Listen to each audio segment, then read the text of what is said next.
What's good, YouTube? Cardfight King here. Aqua Life, baby, you already know. And I'm here bringing you guys a quick tournament report for the DMV Dynasty Cup that happened this past Saturday, which I was able to win, going undefeated with my Aqua Force deck, which I named Aqua Life, baby, interestingly enough.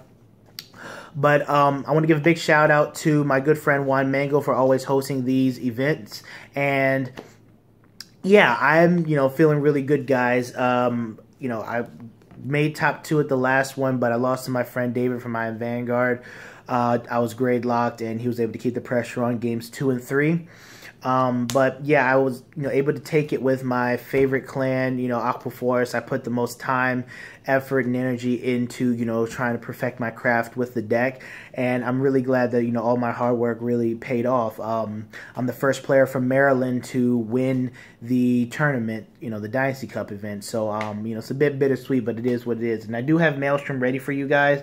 There were just some inconsistencies I really needed to iron out within the deck before I revealed it to you guys. So I'm gonna definitely get that out to you. But let's get into the tournament report, and then I will show you my undefeated winning deck after this.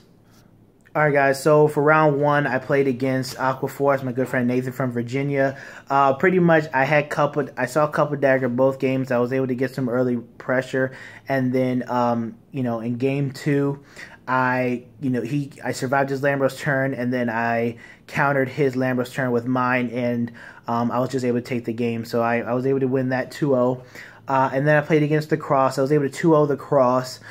Pretty much, he was grade stuck. Both games had the G assist, too many threes in hand. He had like the whole Dragonic Overlord history, ancestry line in his hand.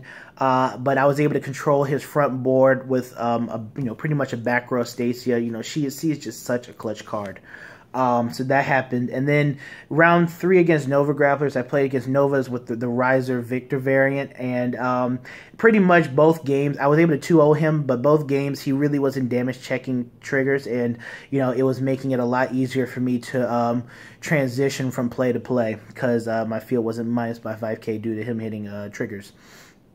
Then I played against Nova Grapplers again in round 4. I played against another Victor deck, but this was one with Twin Sword Marauder and I believe Raybird, I think he was playing.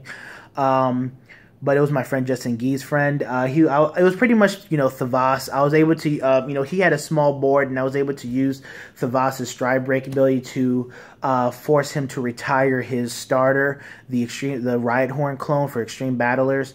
I know the combos with that deck because I play against my boy Black Steve all the time, so I made it a point to get that off the board as fast as possible. Then I played against my good friend Justin Gee, who got first place at Springfest in New York for Buddy Fight. I 2-1'd his Diablo Revenger deck. That deck is nasty. See, a good player with a nasty deck, it's always a hard matchup. Game 1, I was grade stuck, and he kept the pressure on.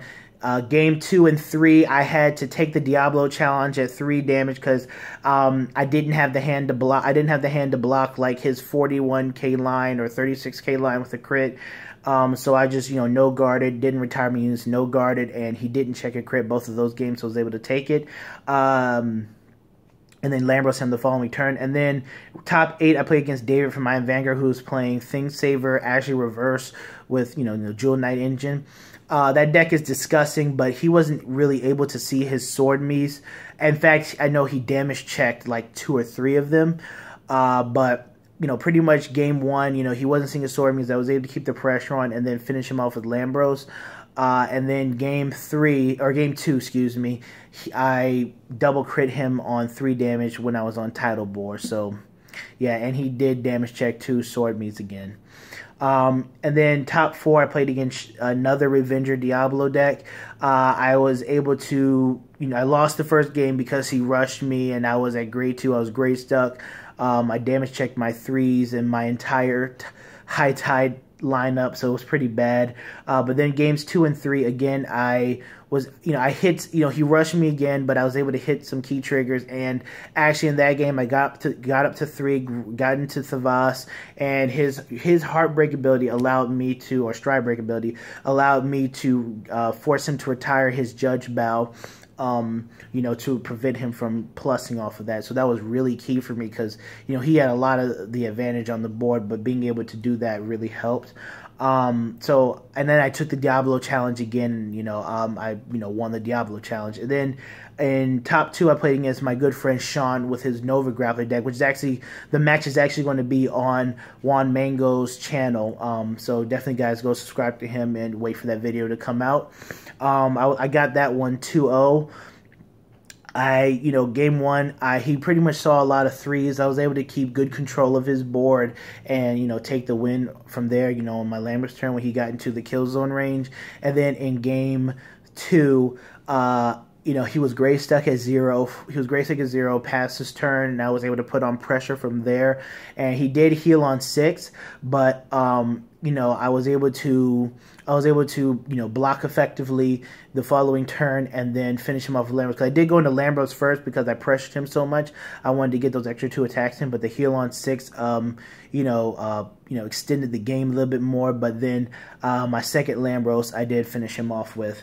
But that was my tournament report, guys. Stay tuned for the deck profile of my undefeated winning deck, and Maelstrom will follow that soon after. All right, this is the Cardfight King. I'm out. Aqualife, baby. We made it.